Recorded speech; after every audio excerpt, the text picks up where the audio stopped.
vous dirai un peu qu'est-ce qui m'a amené au sujet.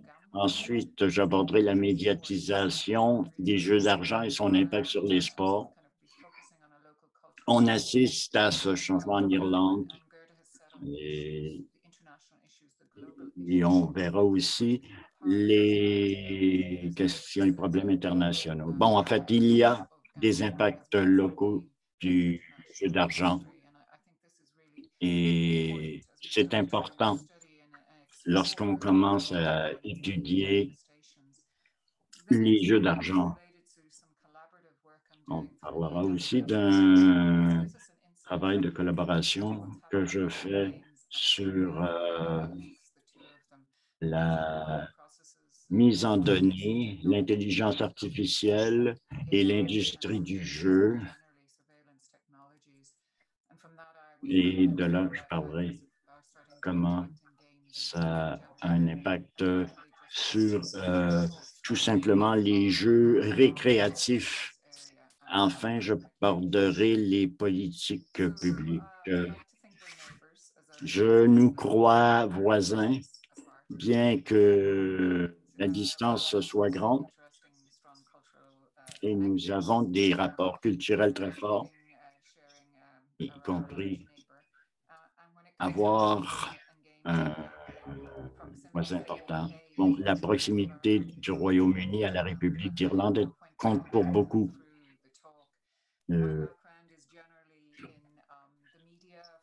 Donc, j'ai évolué dans les médias, la photographie, la production de vidéos, et maintenant j'étudie la production du côté de l'industrie. Mais j'ai aussi fait des recherches sur les usagers et des gamers, mais ces dernières années, mon travail s'est concentré sur la conception de ces produits et sur leurs fabricants, définis de manière plutôt large. Ça déborde aussi sur la gestion. Et je suis à l'université Maynooth en Irlande et vous voyez, ce qui est en jaune, c'est Dublin. On est à l'ouest de Dublin, à peu près 35 km même. Je, je suis à Dublin Nord, car nous sommes dans le confinement. L'histoire irlandaise est assez compliquée. On n'est pas loin de Glasgow, d'où vient Gerda. Mais ce qui est intéressant, c'est que nous envisageons que l'Irlande demeure dans l'Union européenne alors que le Royaume-Uni l'a quitté. Et nous nous trouvons dans le même espace linguistique que le Royaume-Uni, que l'Amérique du Nord, mais où on est également dans l'espace réglementaire de l'Union européenne. Et d'où une foule de complications.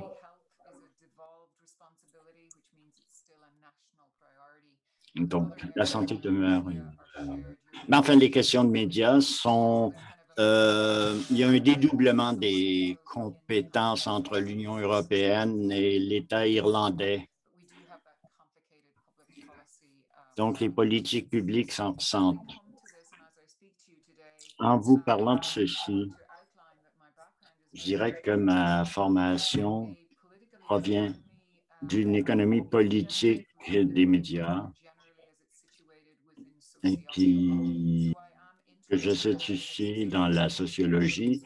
Donc, pour moi, l'économie politique, c'est l'étude des relations sociales et particulièrement les relations de pouvoir qui constituent réciproquement la production, la distribution et la consommation des ressources. Les industries de la culture sont une expression intéressante qu'on peut placer en contraste avec la nouvelle terminologie des industries créatrices. C'est ainsi que l'industrie du jeu en ligne aime se désigner. Et on voit aussi qu'il y a des tensions entre l'aspect créatif et divertissement et d'autres classements. Les jeux ont existé depuis bien longtemps avant de devenir numérisés, mais il faut se rappeler, c'est que maintenant, dans bien des cas, ce sont des jeux numériques qui sont conçus à l'échelle industrielle. Et alors, bien qu'ils soient conçus avec une certaine fin, les gens peuvent en être influencés, ce qui crée des défis pour les chercheurs quand on étudie la conception et la distribution et l'usage de ces jeux.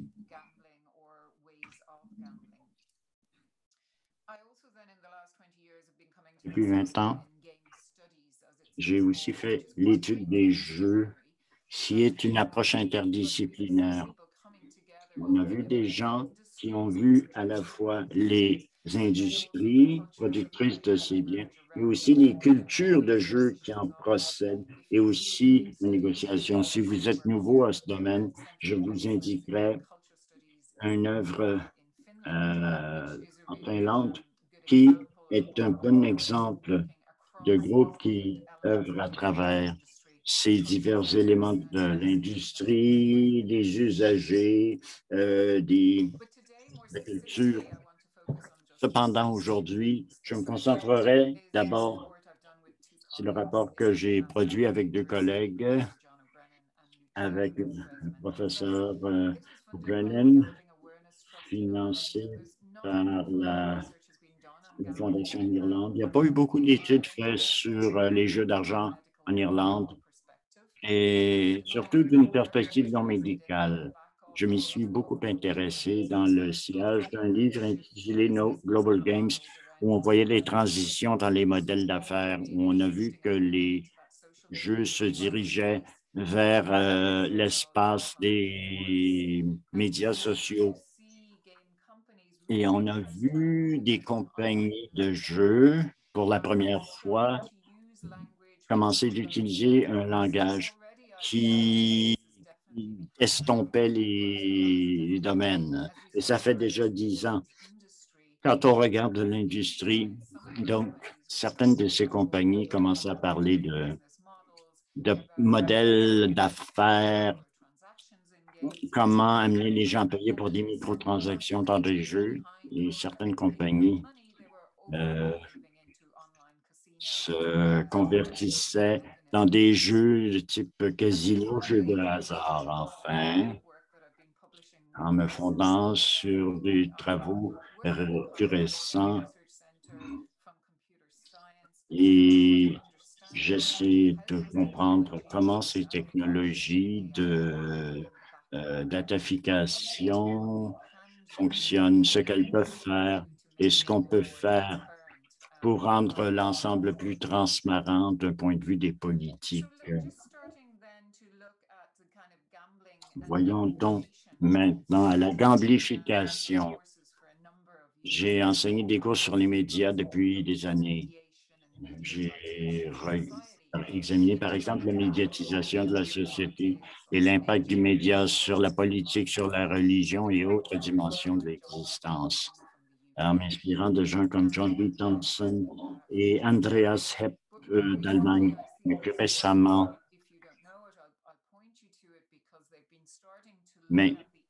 récemment, certains ont commencé à regarder les impacts de la datafication et aussi de ce qu'on appelle le capitalisme de surveillance.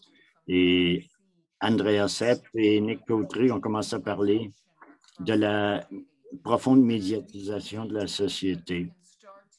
Et je pense qu'on pourrait voir maintenant comment les jeux de hasard ont été médiatisés, normalisés dans une foule de domaines dans cette société,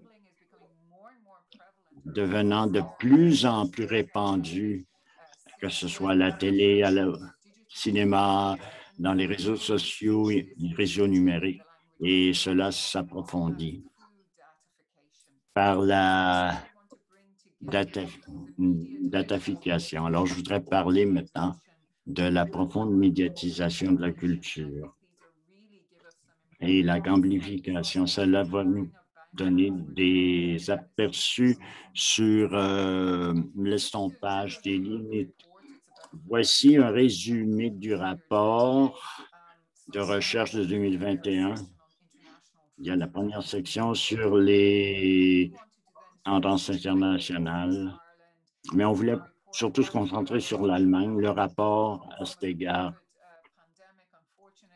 a subi les contre-coups des mesures de confinement du COVID, mais on a quand même pu mener néanmoins des entrevues avec divers acteurs. Puis ensuite, examiner les politiques publiques en Irlande. Et c'est ici qu'on voit se profiler ce qui se passe dans le Royaume-Uni, également dans l'industrie et son impact en République d'Irlande. Nous sommes conscients des travaux venant du Canada. Nous étions conscients que beaucoup de travail avait été influencé par la médicalisation du sujet, mais nous estimions une approche sociologique nous paraissait plus utile pour nous. Nous nous intéressions à la conception des Jeux de Paris et de l'exposition de plus en plus vaste aux jeux de hasard. Et j'aimerais vous entendre nous parler de vos travaux dans ces domaines. Parce que quand on commence à regarder les publications sur les jeux de hasard, il est clair que l'industrie est immense maintenant qu'on a pu extraire certaines des données, mais c'est bien difficile d'obtenir des données indépendantes. Vous n'avez pas passé par des agences de consultation avec des intérêts propres. Les catégories n'étaient pas bien nettement définies dans les sondages que nous avons mis, mais ce que nous voyons ici, ces données viennent du Royaume-Uni. La croissance et les dimensions de cette industrie par comparaison aux autres activités comme le sporting et les arts. Ces données se retrouvent dans le rapport où on assiste à l'expansion de cette industrie. L'Irlande est si petit joueur à cet égard. On est moins de 5 millions. Bien de ces rapports n'incluent même pas l'Irlande. Mais on va trouver ici des données sur le Royaume-Uni et à partir de là, on peut suivre la croissance dans le Royaume-Uni et bien des compagnies actives en Irlande le sont également dans le Royaume-Uni. Mais ce que l'on voit dans les données, c'est que le jeu d'argent est en expansion en Irlande. Donc, j'imagine qu'il y a des concomitances sur les jeux d'argent et ceux qui dirigent ces compagnies, par exemple, on les voit dans les médias irlandais. On voit que Flutter Entertainment, Paddy Power. Vous pouvez voir qu'en dépit des confinements et de l'annulation de compétitions sportives, cette industrie résiste bien en raison des activités en ligne et du caractère virtuel de ces activités et de ces technologies mobiles dont Gerda nous parle. On parle donc ici d'une industrie importante, mais dans le contexte des îles britanniques, ça fait beaucoup d'argent et s'adapte aux nouvelles technologies pour devenir partie normalisée de tous les médias. Il y a eu très peu de travail fait en Irlande. 2 rapports, en fait, ont été faits auparavant. L'un par une psychologue clinique et un autre par les gens qui venaient du milieu des communications, mais ces travaux remontent à 5 ans. Et je ne pense pas que ce soit à jour et ça ne tient pas compte de l'impact des nouvelles technologies dans le climat actuel. Pourtant, on sait que l'histoire du pari et d'argent a une longue histoire au pays, en Irlande.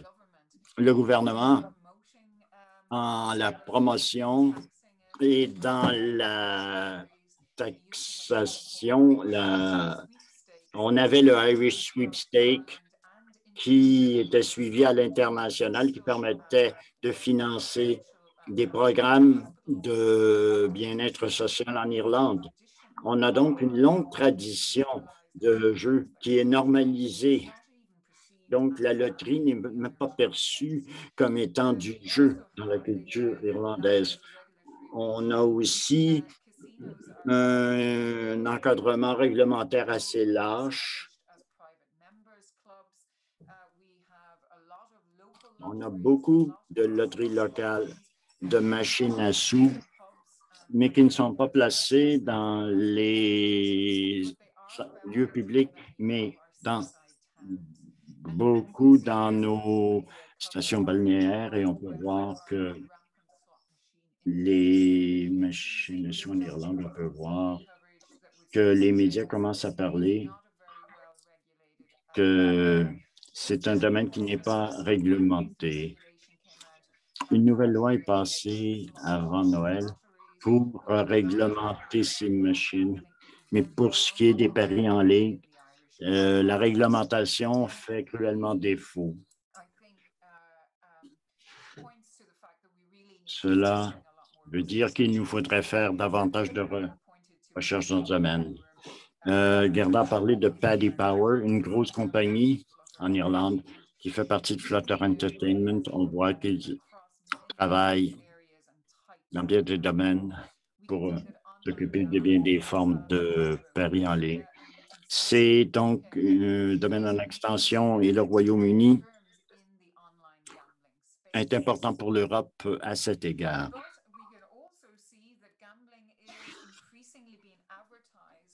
Et les jeux d'argent sont de plus en plus publicisés dans les médias. L'an dernier,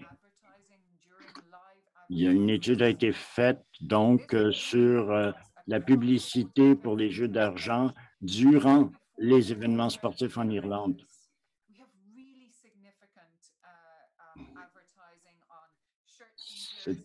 Il y a également de la publicité sur les jerseys des joueurs ou sur les panneaux publicitaires et qui se retrouvent, donc qui entrent dans le champ visuel de tous. Ça devient partie intégrante de l'expérience des sports, surtout pour les jeunes hommes. Si vous regardez au football, au rugby et aux jeux gaéliques, cela fait maintenant partie du paysage télévisuel. Si vous voyez les jerseys des joueurs, il y a de la promotion. En Irlande, certains des clubs maintenant acceptent des sponsorships des compagnies de jeux d'argent. Lorsqu'on commence à comprendre l'écosystème du jeu d'argent en Irlande, et ceci vient d'une cartographie par Roberta Cassidy sur son livre. Nous avons cartographié les joueurs en Irlande. Et bien que l'industrie et l'État soient des joueurs capitaux et qu'il existe un monopole d'État pour les loteries, l'industrie, elle aussi, est un joueur puissant. On leur impose une taxe volontaire. Mais bon, je sais que dans le contexte irlandais, c'est une question délicate pour des compagnies multinationales, mais les médias aussi sont un joueur important. Et les médias ici doivent s'entendre de façon très vaste, c'est-à-dire que les postes de télévision bénéficient de la publicité de l'industrie des jeux d'argent, ainsi que des événements sportifs. Et ainsi que des applications qui présentent de la publicité venant de ce secteur. Donc, il s'agit d'une profonde médiatisation des jeux d'argent et de la gamblification des médias, des sports et des jeux numériques. Et dans le contexte irlandais, on en sait très peu sur ce qui en est réellement. Et on n'a pas non plus l'appui de la santé publique pour les troubles procédant de jeux compulsifs. On doit se fier sur des pourvoyeurs privés de services pour obtenir des données.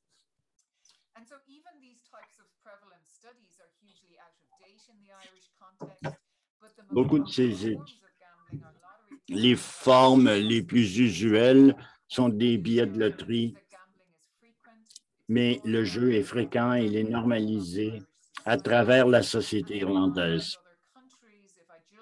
Et si j'attire votre attention ici, voyez que les jeunes hommes représentent la principale tranche. Alors, cette étude parle des groupes d'âge de 15 ans et plus. On pense que maintenant, il y a des plus jeunes qui s'adonnent aux jeux d'argent. On le sait parce que des gens ont parlé de leur expérience, comme cet homme, un facteur qui a parié jusqu'à 10 millions et a volé de l'argent de son employeur pour nourrir son habitude. Aussi, des vedettes des sports qui ont parlé de leur parcours, aussi par des récits de gens qui ont perdu leur maison en raison du jeu. Alors, ces études montrent que ceux qui sont joueurs compulsifs nous apportent des aperçus. Et on peut voir d'après ces types de récits, que ce soit par exemple pour les courses de chevaux et autres formes de sport, on assiste à des formes d'influence dans bien des sports. Les jeux viennent avec des résultats curieux, puis ensuite, il y a une activité de jeu assez curieuse autour de l'événement sportif. Voici un entraîneur de chevaux qui a été banni après avoir administré des sédatifs à son cheval.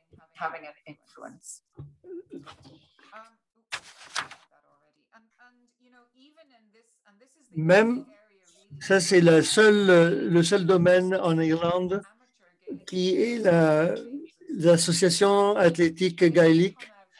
Ils ont dit très clairement qu'ils ne vont pas accepter l'appui à des compagnies de jeux.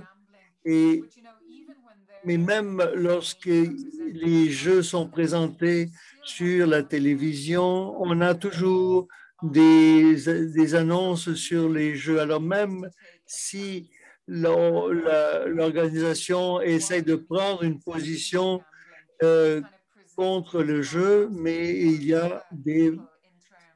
a des problèmes avec les annonces et tout le reste. Alors il y a une pression qui augmente contre le gouvernement, mais il y a eu très peu d'activités. La plupart de nos règles sur le jeu datent des années 50 et cela a été lié à la loterie nationale.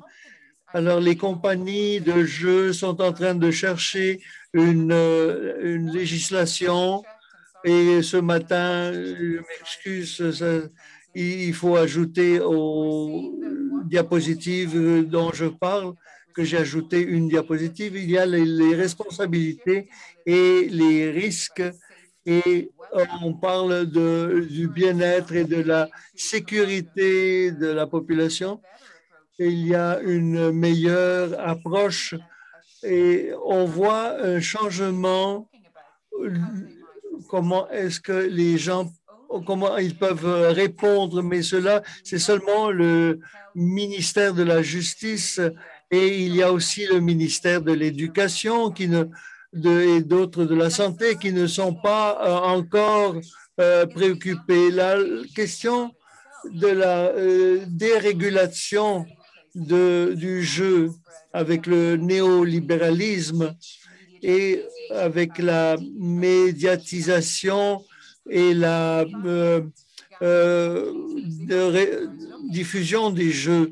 On cherche des jeux pour qu'il y ait une certitude pour l'industrie de comment elle peut fonctionner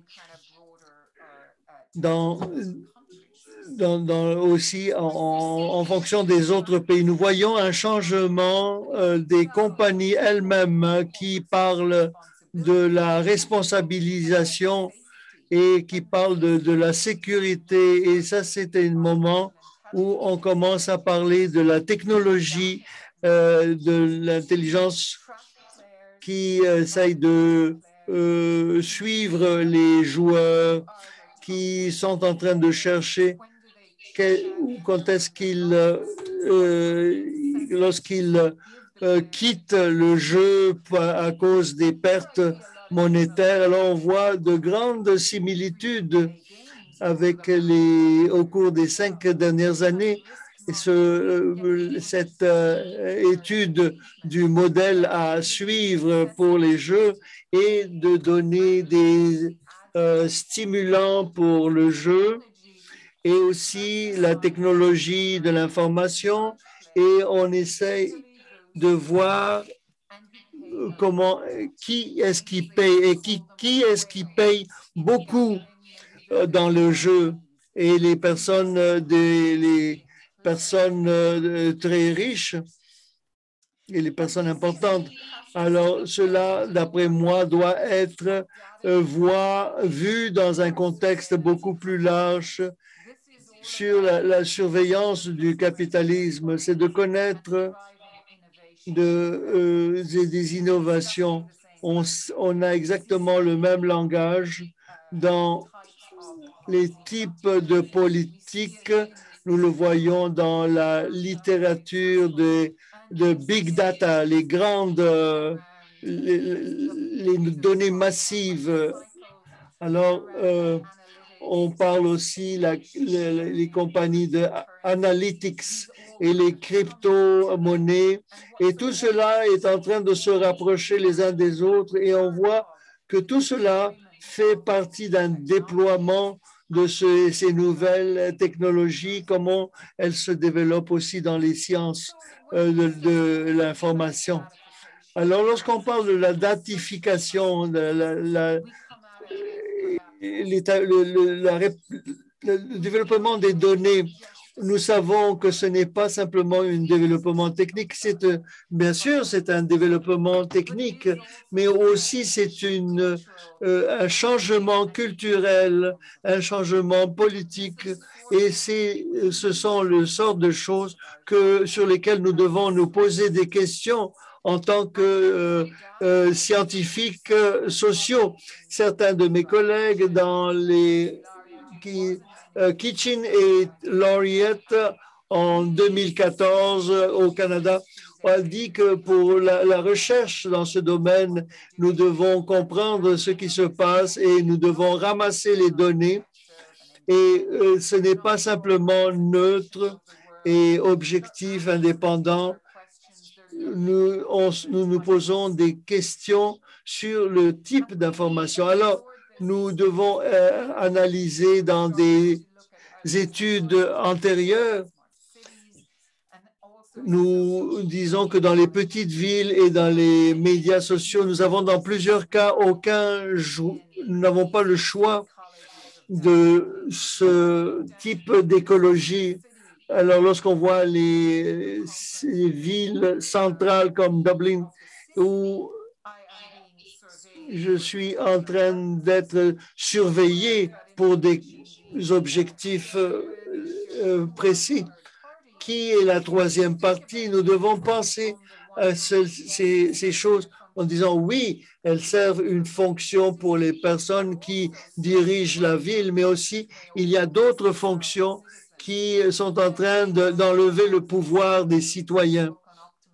Et on parle il y a eu un livre sur l'optimisation des.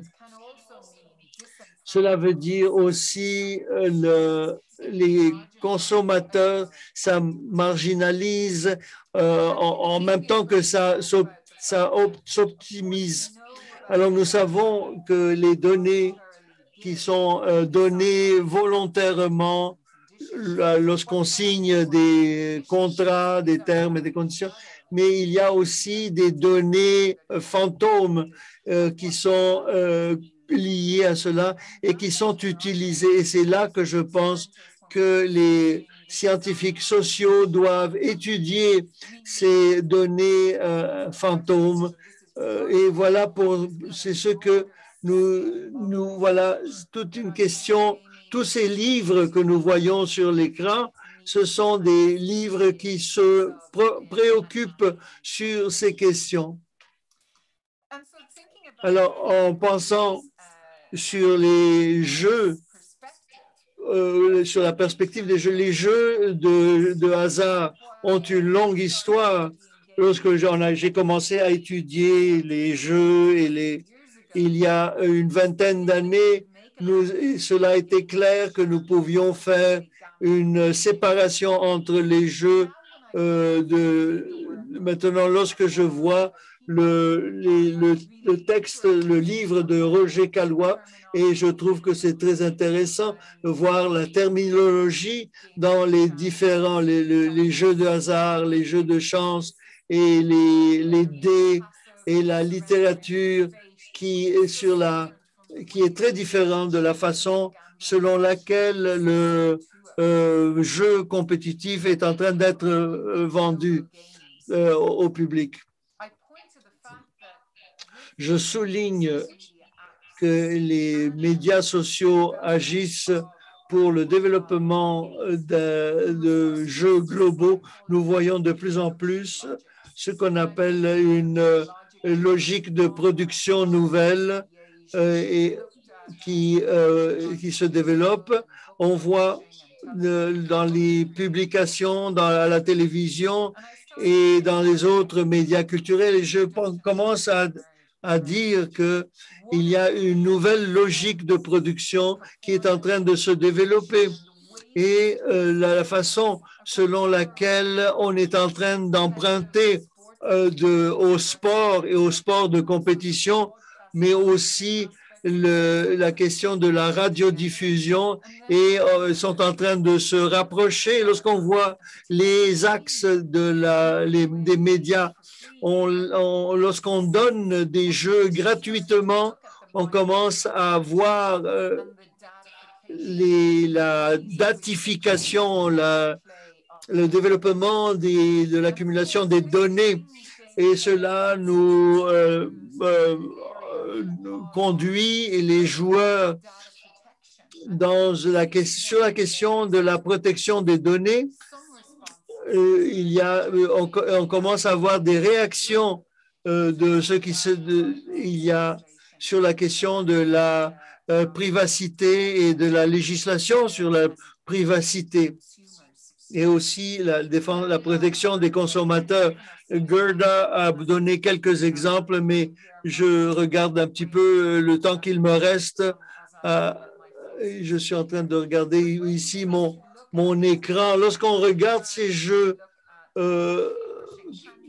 par exemple Clash and Clans et Farmville et le Candy et toutes les questions, tous ces jeux, il y a des intermédiaires, des interstices où les données sont en train de s'accumuler et il y a aussi, il vise aussi des éléments virtuels et ils sont en train de faire beaucoup ils visent le contenu pour faire du marketing depuis une dizaine d'années. Alors, lorsque j'ai commencé à avoir la mobilité électronique, il n'y avait pas tout ce système d'écologie avec Android, avec maintenant les développeurs de jeux sont en train de s'orienter vers des questions comme le système écologique de Facebook. Ils sont en train de développer des circuits de ramassage de données, de collection, de cueillette de données. Et les personnes qui travaillent dans une compagnie de jeux, qu'est-ce qu'ils cherchent? C'est de comprendre les personnes et de faire des tests et de travailler avec les concepteurs de jeux et de prendre les données et on commence à analyser les données et à organiser, à orienter le marketing. Et cela, ils sont situés, il y a des fois, c'est des équipes qui ramassent les données, d'autres, c'est des équipes de marketing et il y a beaucoup de chercheurs au Canada et qui analysent comment est-ce que les données, on voit cette question de flou entre les frontières. Dans mon jeu Global Games, les jeux globaux, on voit aussi la question de la circulation. La circulation est essentielle. Nous avons la génération, nous avons l'analyse des données, la conception et qui sont en train de ils travaillent ensemble avec des interfaces, si vous voulez, avec en analysant les consommateurs. Voilà le type de jeu auquel nous parlons au cours des dernières années et probablement aussi au Canada. Si vous regardez Pokémon, qui aussi en Irlande, Pokémon qui est donné gratuitement et de plus en plus sont en train de faire des annonces et pour devenir de plus en plus profitables. Alors, les personnes font beaucoup d'argent avec ces jeux. C'est par exemple, Battle Royale, c'était pour une bataille aussi pour les consommateurs et pour attirer notre attention et pour accumuler nos données. Alors, comme nous analysons cela, nous voyons même dans les jeux gratuits, nous voyons la vente de comment est-ce que ces personnes peuvent jouer et aussi cela touche le sexe et l'âge des consommateurs. Aussi, on voit une échelle, on doit montrer le statut de chaque personne doit montrer son statut et Gerda a parlé de la consommation, elle peut vous en parler beaucoup plus. Certains des jeux que nous voyons à partir en analysant la quantité de revenus au cours d'une année, et le type de revenus et les jeux gratuits. Récemment, dans un journal, le Journal of Consumer Culture, le journal de la culture des consommateurs, on a étudié le développement des jeux dans les digitaux et d'analyser ce que les compagnies font et qui est responsable en matière de jeux et de responsabilité. Et je pense, peut-être je vais m'arrêter ici, mais les loot boxes, les boîtes de pillage, ce sont des jeux. Et on doit savoir si c'est un jeu mécanique ou si c'est. Alors, ce n'est pas.